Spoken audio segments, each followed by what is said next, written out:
বিরতির পর আবারও ফিরে এলাম আজকের অতিথি ক্রিকেট বিশেষজ্ঞ লিয়াকত আলী ভুঁইয়াকে সাথে নিয়ে। অতিথির সাথে সরাসরি কথা বলতে ফোন করুন ৮১৮৯৫১১ এবং ৮১৮৯৫১২ এই নম্বরে। আসুন কথা বলি আজকের অতিথির সাথে।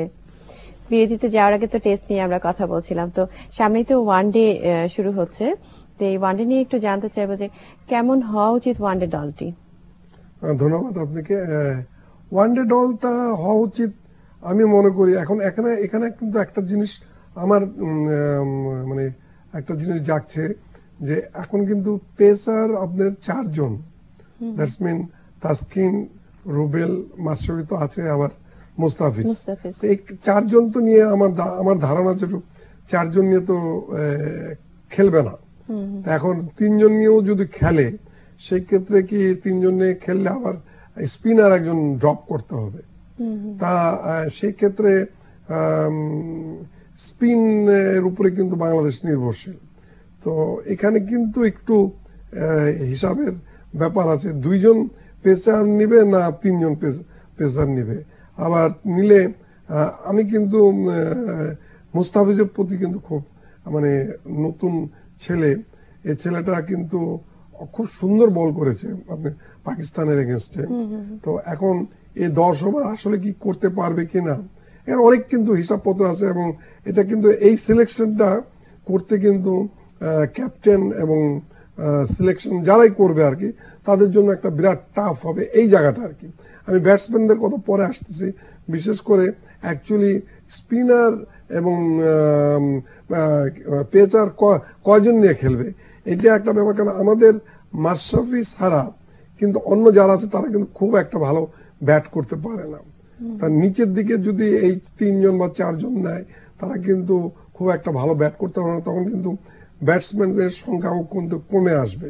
তো আমার ধারণা যে এই জায়গাটা খুব টাফ, কাকে সিলেকশন দেবে। ওদিকে মনে করেন মাহমুদ আল্লাহ যেহেতু খেলবে না, সেখানে হয়তো মোমেন বা অন্য লিটন দাসও আসতে পারে আমার ধারণা আর কি। তো এখানে কাকে আনবে, আবার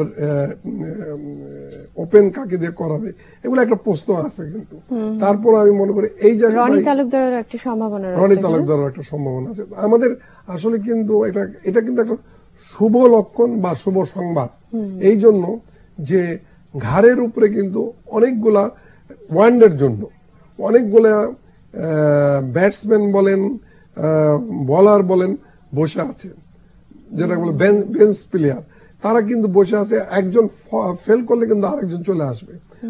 এইটা কিন্তু আমাদের দেশের ক্রিকেটের জন্য একটা ভালো খবর, যে একটা প্লেয়ার যদি আনফিট থাকে আরো 2-3টা প্লেয়ার কিন্তু ব্যাক দেওয়ার মতন প্লেয়ার ছিল, যেটা গত 2-3 বছর আগে এই ধরনের সিচুয়েশন ছিল না।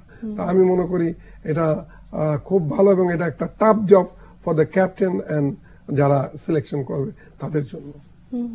তো এই যে এক একটা টাইপের খেলার জন্য যে এক একটা সিলেকশন বোর্ডের এক এক ধরনের মানে টিম সাজাচ্ছে, এক এক ভাবে টিম সাজাচ্ছে, এটা তো কতটুকু প্রভাব ফেলছে এটা খেলার উপরে? না, এটা এখন তো একটা প্রফেশনাল প্র্যাকটিস হয়ে গেছে। আপনি এখন এটা করতে হবে। T20, ওয়ানডে এন্ড টেস্ট ম্যাচের জন্য কিছু প্লেয়ার থাকবেই, সারা বিশ্বে সব দেশেই আছে, তা আমাদের দেশে থাকতে হবে। তো আমাদের দেশ ওইভাবে কিন্তু মানে আসছে ওইভাবে। একটা সময় কিন্তু আমরা টেস্ট যে খেলতো সেই ওয়ানডে সেই T20, কিন্তু এখন কিন্তু কিছুটা হলেও কিন্তু স্পেশালিস্ট কিছু প্লেয়ার বেরিয়েছে যারা টেস্টের জন্য, ওয়ানডের জন্য, এবং বোলারও কিন্তু তাই একই অবস্থা। তা আমি মনে করি যে এটা যেহেতু সারা বিশ্বে প্র্যাকটিসটা হচ্ছে এবং আমাদের দেশে ওই প্র্যাকটিসটা হওয়া উচিত, যেহেতু আমরা প্লেয়ার এখন পাচ্ছি। তো এই যে বাংলাদেশ টিমে কিন্তু নতুন এবং পুরনো মানে নতুন 6 জন প্লেয়ারকে নিয়ে বেশ সুন্দর করে একটা টিম সাজানো হয়েছে। তো একটা গুঞ্জনও চলছে যে তারা পরীক্ষায় উত্তীর্ণ হয়েছে খুব শীঘ্রই আর কি, মানে ভালো করছে, খুব প্রশংসা কুড়াচ্ছে ওনারা। তো তাসকিন আহমেদ, রনি তালুকদার, লিটন, সাব্বির আহমেদ, সৌম্য সরকার, এদের ব্যাপারে একটু যদি বলেন। এদের ব্যাপারে বলবো কি, আমার ধারণা যে এরা আসলে কিন্তু স্কিল মানে অনেক খেলে আসছে, এবং তুলনামূলকভাবে আগে যারা খেলতো তাদেরকে খেলারও খুব একটা জায়গা ছিল না, তাদেরও দোষ দিয়ে কোনো লাভ নেই। বিকজ আপনি আগে যারা আমাদের দেশে খেলেছে তারা কিন্তু অনেক মানে ফ্যাসিলিটিও অনেক কম পেয়েছে।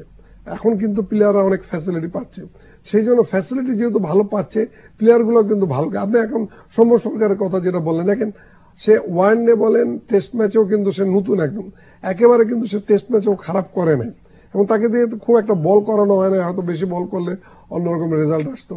এবং যতটুকু সে ব্যাট করেছে 2টা টেস্টেই আর কি, 2-3টা টেস্টেই, সেখানে কিন্তু সে মোটামুটি ভালো করেছে, এবং এইটা কিন্তু আস্তে আস্তে তার এভারেজ বেড়ে যাবে। মানে ওই জিনিসটা হয় না হঠাৎ করে একটা সেঞ্চুরি মারার পর 6টা ম্যাচ খারাপ খেলবে, সেটা কিন্তু ঠিক না। এইভাবে যদি খেলতে থাকে 30 রান 40 রান 50 রান 60 রান করতে করতে কিন্তু ওর এভারেজ আস্তে আস্তে বেড়ে আসবে। তা আপনি যে নামটা বললেন ওরকম কিন্তু আরো প্লেয়ার আছে, সাব্বিরও আছে। তো এরা কিন্তু মোটামুটি কিন্তু এরা আমার ধারণা যে এরা ভালো প্র্যাকটিস করেছে, যেটা আমি অনেক সময় বলি যে প্র্যাকটিস ম্যাচ ছাড়া কোনো খেলাই কিন্তু হয় না।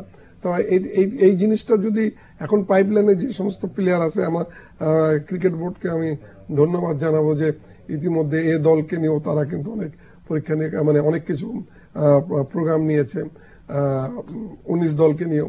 এই প্রোগ্রামগুলো যখন সাকসেসফুল হতে থাকবে, প্লেয়ার কিন্তু বেরিয়ে আসবে, তখন দেখবেন যে বাংলাদেশ আরো ভালো করছে। কারণ এখন সবাই চায়, জাতি সবাই চাচ্ছে যে ক্রিকেটকে তারা ভালো দেখতে। এটাও কিন্তু আবার একটা বিরাট চাপ, তো এই চাপটা নিয়েই তাদেরকে খেলতে হবে। আচ্ছা, আমরা অনুষ্ঠানের প্রায় শেষ পর্যায়ে চলে এসেছি। লিটন দাস সম্পর্কে একটু জানতে চাচ্ছি আপনার কাছে, এবং রনি তালুকদার সম্পর্কে। দেখেন, লিটন দাসের যে খেলাটা দেখলাম, এটা আসলেই আমি মনে করি যে ভবিষ্যতে একজন আমরা খুব কোয়ালিটি একটা উইকেট কিপার প্লাস ব্যাটসম্যান পাচ্ছি। যে আসলে কিন্তু আপনার উইকেট কিপার এবং ব্যাটসম্যান বানানো বা পাওয়া কিন্তু দ্রুহ ব্যাপার। তা আমি মনে করি এইটা আমাদের জন্য একটা ভালো দিক এবং ভালো সাইন। এবং এটা অনেকে বলে যে উইকেট কিপিং যে করে হয়তো তার একটা চাপ, কিন্তু এখন সেই দিন শেষ। এখন উইকেট কিপারকে কিন্তু ব্যাট করতে হবে প্রত্যেকটা দেশে। দেখেন আপনি ধোনি বলেন, সে আপনার পাকিস্তান আমলে ইমতাজ আহমদ থেকে আরম্ভ করে, ইমতাজ আহমদ ওয়াজ ক্যাপ্টেন, ধোনিও ক্যাপ্টেন। মানে আপনি এই সমস্ত চাপ নিয়ে প্রত্যেকটা দলের সাঙ্গাকারা সবাইকে খেলতে হয়েছে। এবং আমি মনে করি যেটা একটা ভালো খবর বাংলাদেশের জন্য যে আমরা একটা লিটন দাসের মতন খেলোয়াড় পেয়েছি, যে আগামীতে সে আরো ভালো খেলবে। আপনাকে অনেক ধন্যবাদ আমাদেরকে সময় দেওয়ার জন্য। বাংলাদেশ দলের জন্য অনেক শুভকামনা রইল। আপনাকে ধন্যবাদ। প্রিয় দর্শক, ক্রীড়াঙ্গনে 21শে সন্ধ্যার আজকের আয়োজন এ পর্যন্তই। আবার দেখা হবে নতুন কোনো অতিথির সাথে। সে পর্যন্ত দেখতে থাকুন 21এর সকল আয়োজন।